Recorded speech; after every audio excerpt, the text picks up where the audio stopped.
नमस्कार, ये आकाशवाणी है। अभी आप पूजा तमांग से समाचार सुनेंगे।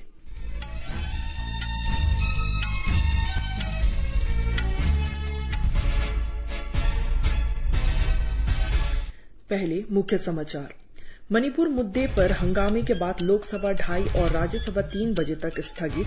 सभी बैंकों को निर्देश, ऋण पुनर्भुगतान के मुद्दे को संवेदनशीलता और मानवीय भावना के साथ निपटाए।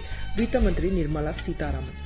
सुप्रीम कोर्ट ने वाराणसी में ज्ञानवापी मस्जिद परिसर में एएसआई द्वारा वैज्ञानिक सर्वेक्षण को 26 जुलाई तक निलंबित कर दिया। भारत की G20 अध्यक्षता के अंतर्गत आपदा जोखिम न्यूनीकरण कार्य समूह की तीसरी बैठक चेन्नई में शुरू।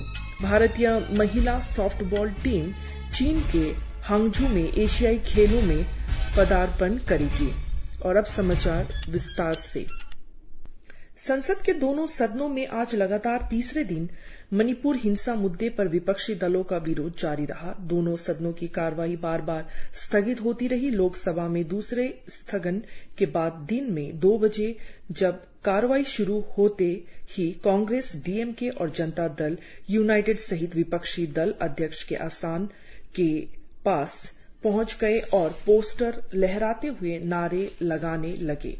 वे मणिपुर हिंसा के मुद्दे पर सदन में प्रधानमंत्री नरेंद्र मोदी के बयान की मांग कर रहे थे। शोर शराबे के बीच सदन में 3 विधेयक पेश किए गए। हंगामे के बीच पीठासीन अधिकारी सदस्यों से सदन की कार्यवाही चलाने के लिए बार बार अनुरोध करते रहे, लेकिन विपक्षी दलों का हंगामा जारी रहा, जिसके कारण सदन की कार्यवाही दोपहर बाद 2 बजे तक के लिए स्थगित कर दी गई।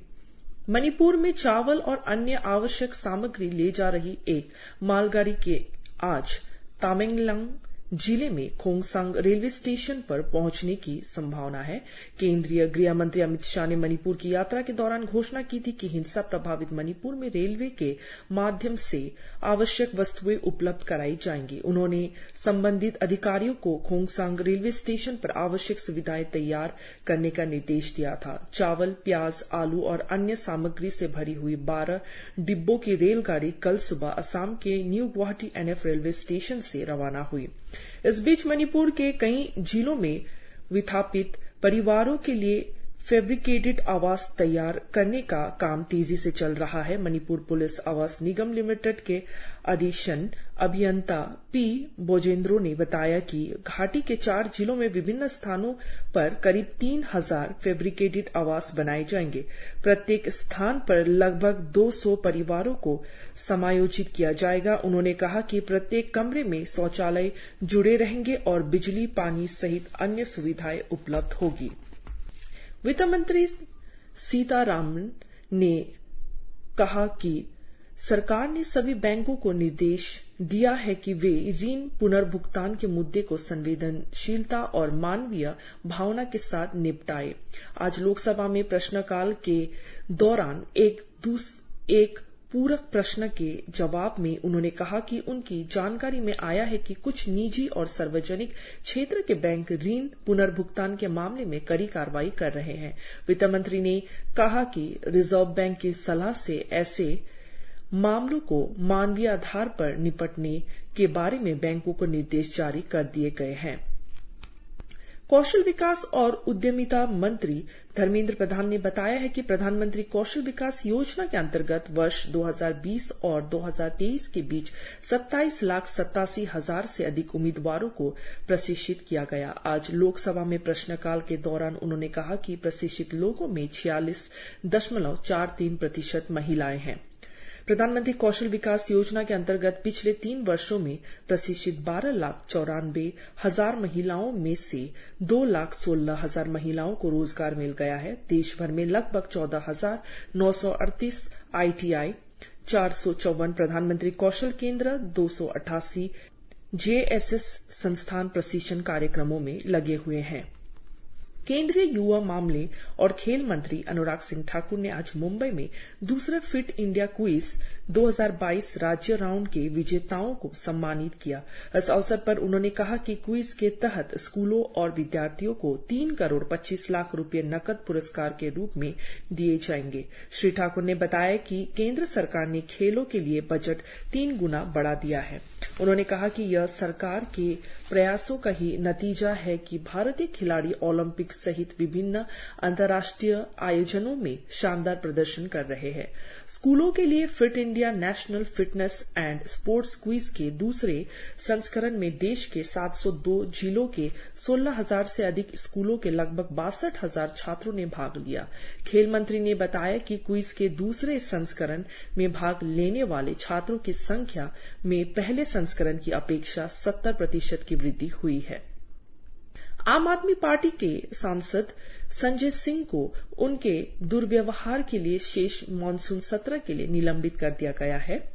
आज दोपहर 12 बजे पहले स्थगन के बाद जब राज्यसभा की कार्रवाई शुरू हुई तो विपक्षी सदस्य मणिपुर हिंसा मुद्दे पर नारेबाजी करते हुए सभापति के आसन के पास पहुंच गए।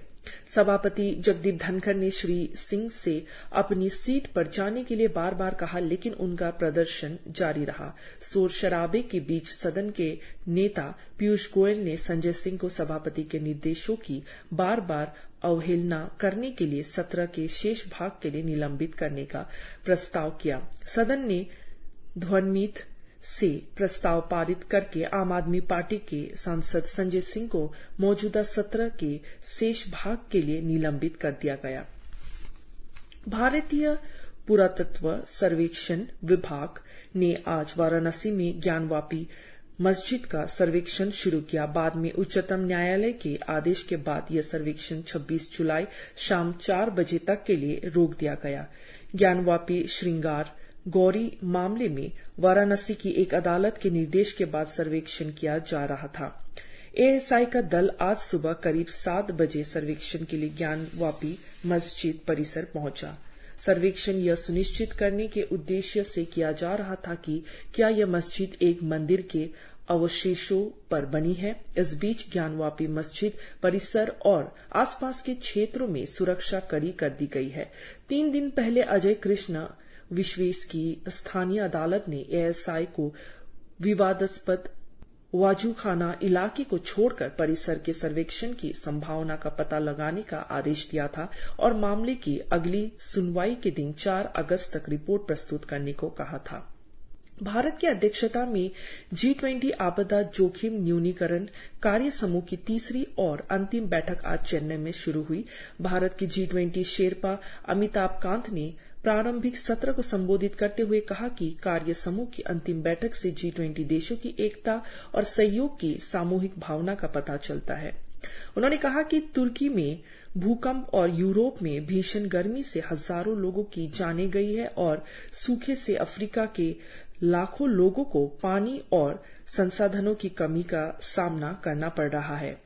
इन सब मुद्दों से हमारी नीतियों में आपदा कम करने के मुद्दे को प्राथमिकता देने की तत्काल आवश्यकता है। उन्होंने इस बात पर जोर दिया कि आपदा जोखिम कम करना केवल तैयारियों और तेज आपदा प्रतिक्रिया के बारे में ही नहीं है। उन्होंने कहा कि यह एक व्यापक दृष्टिकोण अपनाने के बारे में है जिसका उद्देश्य जलवायु परिवर्तन के खतरे, शहरी विकास नीतियों और वित्तीय फ्रेमवर्क से जुड़े मुद्दों का पता लगाना और उनका समाधान करना है। श्री अमिताभ कांत ने कहा कि इस वर्ष मई में सैंडी फ्रेमवर्क की मध्यावधि समीक्षा हमें याद दिलाती है कि हमें आपदा जोखिम कम करने की नीतियों, कार्यक्रमों और सरकार तथा समाज के सभी स्तर पर निवेश में तेजी लाने की आवश्यकता है। प्रधानमंत्री के प्रधान सचिव पीके मिश्रा ने बैठक को संबोधित करते हुए राष्ट्रीय और वैश्विक प्रयासों के महत्व पर जोर दिया ताकि आपदा जोखिम के प्रभावों को अधिक से अधिक कम किया जा सके। उन्होंने कहा कि G20 के देश पहले ही 5 प्राथमिकताओं में से एक early warning and early action का पहचान कर चुके हैं।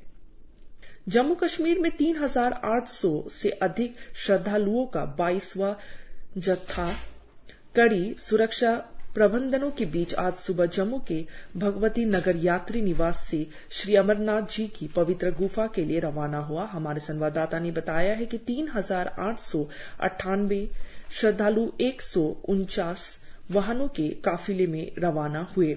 इनमें से 292 श्रद्धालु बालतल मार्ग से जबकि 2,600 श्रद्धालु नूनवान पहलगाम से जाएंगे। इसी के साथ ये समाचार बुलेटिन समाप्त हुआ। नमस्कार।